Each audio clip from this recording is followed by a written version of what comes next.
Ce n'est pas devant LCI, mais devant la CPI que Netanyahou devra rendre des comptes. Israël a un droit légitime à se défendre.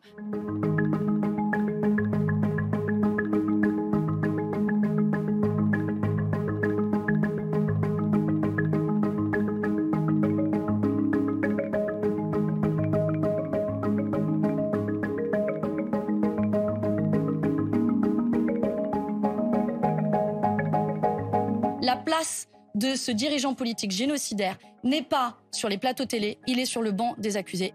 La première chose que j'ai envie de vous dire, c'est que ce n'est pas devant LCI, mais devant la CPI que Netanyahou devra rendre des comptes.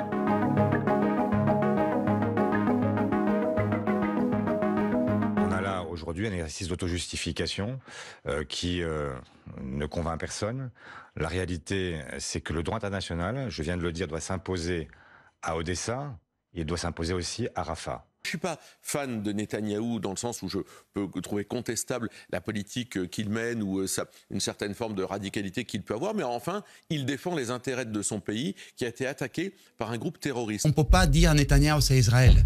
On a le droit, on a les devoirs de défendre les droits à l'existence d'Israël, mais ceci ne doit pas nous empêcher de critiquer les erreurs que Netanyahou a commises. Benjamin Netanyahou, qui est un homme d'extrême droite, qui pilote un gouvernement d'extrême droite, déploie dans une forme de revanche une violence inacceptable sur le peuple palestinien, sur Rafah.